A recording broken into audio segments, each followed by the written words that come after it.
सोच के देखिए, एक माँ है जिसे एक सुबह फोन आता है, लेकिन ये पूछने के लिए नहीं कि उसका बेटा कैसा है, बल्कि उसकी लाश की पहचान करने के लिए।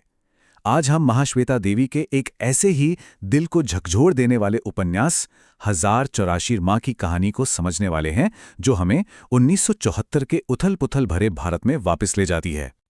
अब ये टाइटल सुनकर पहली बार में तो यही सवाल मन में आता है ना कि एक माँ के 1084 बच्चे, क्या ये कोई कहानी है या फिर इसका कोई गहरा छिपा हुआ मतलब है? देखिए, यही अजीब सा टाइटल है जो हमें इस कहानी की परतों को खोलने पर मजबूर करता है। और यहाँ इस रहस्य से पर्दा उठता है। 1084 ये बच्चों की गिनती नहीं है, ये मुर्दाघर में रखी एक बेजान लाश को दिया गया एक नंबर है। एक ऐसा नंबर जो एक बेटे, एक दोस्त, एक क्रांतिकारी की पूरी पहचान छीन लेता है और उसे सिर्फ एक आंकड़ा बना देता है। और बस यहीं से एक माँ के कभी ना खत्म होने वाले दर्द का सफर शुरू होता है। तो चलिए कहानी में थोड़ा और गहरे उतरते हैं। हमारी कहानी के मुख्य पात्र हैं सुजाता चटर्जी, एक ऐसी महिला जिनकी जिंदगी काफी आरामदायक और व्यवस्थित है। अच्छा घर, अच्छे स्कूल में पढ़ते बच्चे, सब कुछ ठीक है। लेकिन फिर एक फोन कॉल आता है जो उनकी इस दुनिया को हमेशा के लिए तोड़कर रख देता है। उन्हें अपने बेटे की पहचान करने के लिए बुलाया जाता है। लाश नंबर 1084।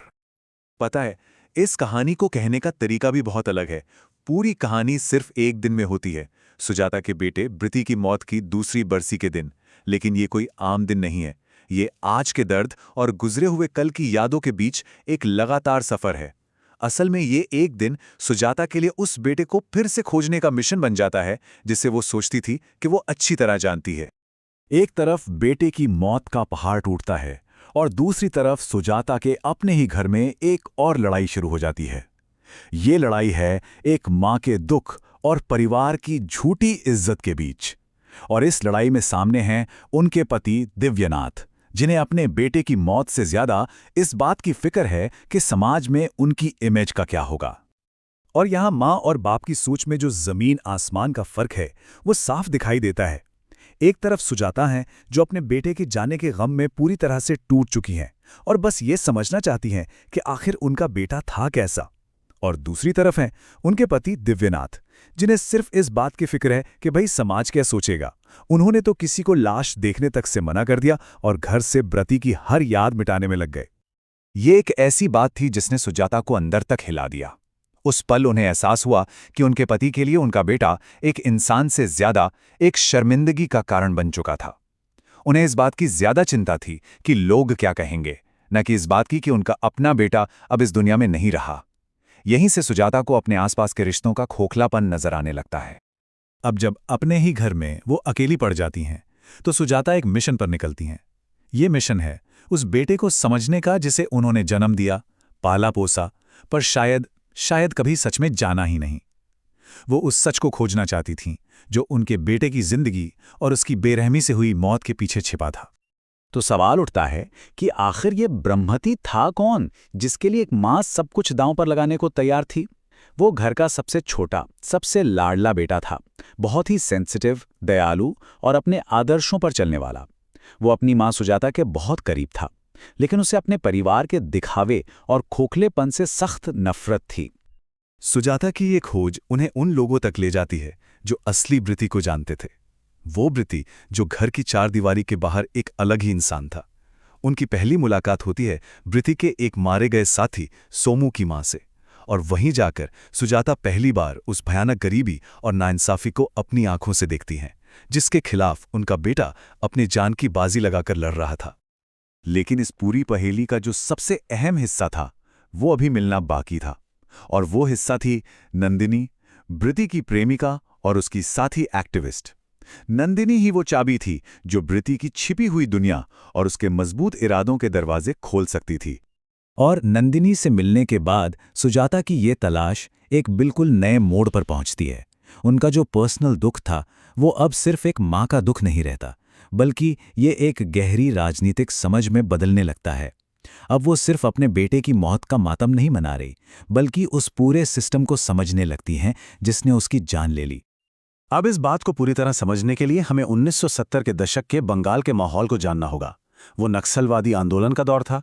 ये आप कह सकते हैं एक तरह का सशस्त्र किसान विद्रोह था, इसका मकसद था अमीर जमींदारों से जमीन छीनकर उन गरीब किसानों को देना जिनके पास कुछ भी नहीं था, और ब्रती जैसे कई पढ़े लिखे नौजवान इस बदलाव के सपने के साथ जुड़े हुए थे। और फिर नंदिनी सुजाता को वो सच बताती है जिसे सुनकर किसी भी मां का कलेजा फट जाएगा। ब्रिति को किसी दुश्मन ने नहीं, बल्कि उसी के एक साथी ने धोखा दिया था, और पुलिस ने उसे एक झूठे एनकाउंटर में बेरहमी से मार डाला था। यह सिर्फ एक मौत नहीं थी, ये उन युवा आवाजों को दबाने की एक क्रूर कोशिश थी जो सिस्टम को बदलना चाहती थीं। इसके बाद सुजाता का दुनिया को देखने का नजरिया ही बदल जाता है। उनकी ये जो यात्रा है, ये कई पड़ावों से गुजरती है। देखिए, ये एक मां के व्यक्तिगत दुख से शुरू होती है, फिर उन्हें उस सामाजिक अन्याय का एहसास होता है जिसके खिलाफ उनका बेटा लड़ रहा था। इसके बाद उन्हें उस राजनीतिक सिस्टम की समझ आती है जिसने उनके बेटे की जान ली, और आखिर में वो अपनी ही दुनिया के पाखंड के खिलाफ एक खामोश विद्रोह कर देती हैं। कहानी के आखिरी हिस्से में सुजाता के अंदर का ये बदलाव समाज के साथ एक अंतिम टकराव का रूप लेता है, पर यह टकराव कोई चीख पुकार वाला नहीं है, ये बिल्कुल खामोश है, और शायद इसीलिए और भी ज्यादा ताकतवर है। तो आइए इस एक दिन की कहानी को फिर से देखें। सुबह की शुरुआत होती है बेटे की दर्दनाक यादों से।